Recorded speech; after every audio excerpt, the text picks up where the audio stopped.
Europa vuelve a enfrentarse a una nueva ola de COVID. El centro y sureste del continente se han convertido en los nuevos focos de la pandemia.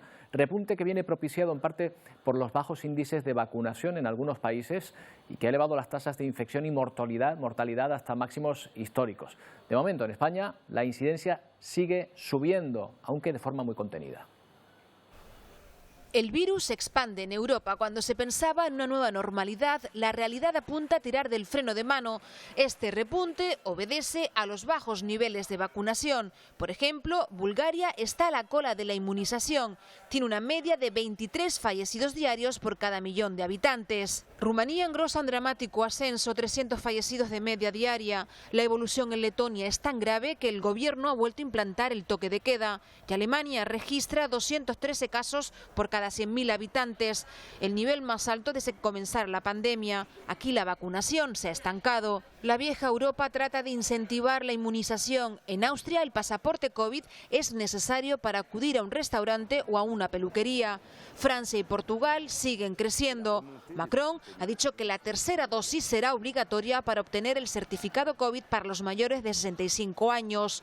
El país luso consolida su tendencia al alza con 120 casos por cada 100.000 habitantes. La situación contrasta con la de España, donde cerca del 74% de la población está vacunada y la tasa media de muertes diarias se sitúa en 0,58 por millón de habitantes. España, de momento, conserva buenos datos, pero ojo, en Canarias, en las últimas 24 horas, se empieza a observar un aumento constante. Este martes se registraban cifras no superadas desde el verano. Amos García, médico, epidemiólogo, vacunólogo y presidente de la Asociación Española de Vacunología. ¿Qué tal? Buenas tardes. Hola Roberto, muy buenas tardes. Un placer, como siempre, estar con ustedes. Mire que me alegro de saludarle siempre, Amos, pero es que últimamente cada vez que hablamos es porque le vemos las orejas al lobo, ¿eh? ¿Tenemos que asustarnos? Sí, y el lobo, desgraciadamente, se ha comido muchas gallinas en este año y medio largo de pandemia con el que hemos convivido, así que es normal, es normal. ¿Tenemos que asustarnos por estos datos de Europa, que en principio parece que están menos vacunados que nosotros?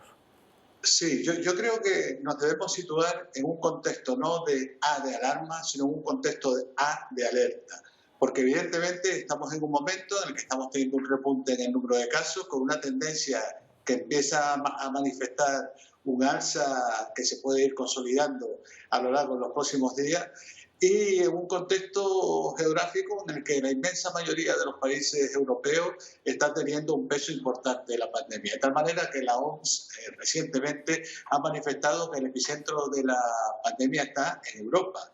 Y esto es así fundamentalmente porque hay, como muy bien has dicho, muchos países sin vacunar, o no es correcto decir sin vacunar, con coberturas vacunales muy débiles, muy escasas, muy poco potente, y al mismo tiempo porque en varios de estos países donde la cobertura vacunal ha ido algo mejor, de un día a otro destensionaron todas las medidas que tenían implementadas contra la pandemia. Es decir, volvieron a una situación previa a la pandemia, y esto en el contexto de un problema global, pues es un problema, y aquí están los resultados de esa medida. Nosotros estamos en una situación algo mejor, porque tenemos unas coberturas vacunales amplísimas, de las mejores del mundo proporcionalmente, y al mismo tiempo todavía seguimos manteniendo la atención con una serie de medidas como el uso obligatorio de la mascarilla en interiores, la distancia física, la ventilación, que nos crean una cierta barrera defensiva.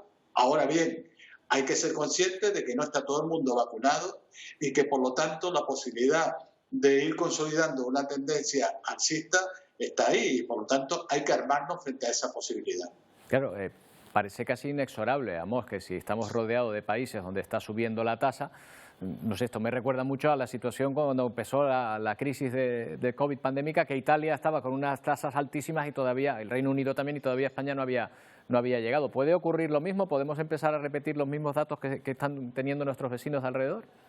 Sí, con una diferencia importante, y es que nuestras coberturas son muy buenas, nuestras coberturas vacunales son muy buenas, y esto es un elemento diferenciador. Ahora bien, no es suficiente para impedir una tendencia en cierto sentido ascendente del problema. Por lo tanto, hay que plantear yo creo, en mi opinión, tres medidas claves sobre el escenario en el que estamos gestionando ahora mismo el problema. Por un lugar, hay que empezar a debatir sobre la conveniencia de establecer determinados mecanismos de control fronterizo sobre los visitantes que acuden a nuestra tierra, porque proceden de países donde el peso de la pandemia en estos momentos está siendo importante. Yo no digo que haya que establecer estos criterios, lo que sí digo es que hay que ponerlos sobre la mesa y empezar a discutir sobre esta conveniencia. También es conveniente reforzar el discurso de las bondades de la vacunación para ir captando a esos colectivos que están muy centrados en los ámbitos de edades entre 20 a 40 años, reforzando la idea en ellos de que se tienen que vacunar, que estamos hablando de la crisis sanitaria más importante que ha habido en los últimos tiempos a nivel mundial, que ya llevamos más de 5 millones de muertos a nivel mundial de este problema de salud. Y que frente a este escenario no podemos estar pasivos, hay que estar activos. Y ser activos en este momento significa vacunarse. Y por otro lado, reforzar la necesidad de, en espacios cerrados, mantener la mascarilla. Es absolutamente indispensable el uso de la mascarilla en los espacios cerrados y lo va a seguir siendo durante un cierto tiempo, mantener la distancia y que esos espacios cerrados estén bien ventilados. Esto tiene que seguirse fortaleciendo esta idea y debatiendo la conveniencia que acabo de comentar de los controles fronterizos. No ha llegado ya el momento, habida cuenta de que ya sabemos que no se puede obligar a vacunarse a nadie, pero no ha llegado el momento de que quien tome esa decisión de no vacunarse asuma también en parte el peso y los costes que ahora mismo estamos asumiendo todos como sociedad de no hacerlo, es decir, que se exija el pasaporte de vacunación para determinadas actividades, para el acceso a determinadas cuestiones, y que ese peso se recaiga en quien no se vacuna.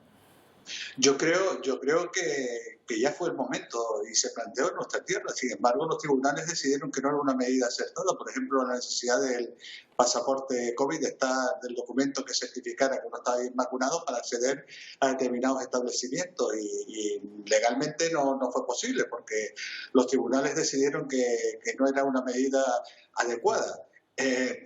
Nosotros seguimos defendiendo, muchos seguimos defendiendo que en este contexto, sin obligar a nadie a vacunarse, sí hay que dar a entender a la ciudadanía de que no estar vacunado hoy es un riesgo y es un elemento que puede coartar la libertad de todos. Por lo tanto, el acceso, por ejemplo, a determinados establecimientos, en mi opinión, requeriría el Estado de estar correctamente vacunado. Se intentó, desgraciadamente no salió.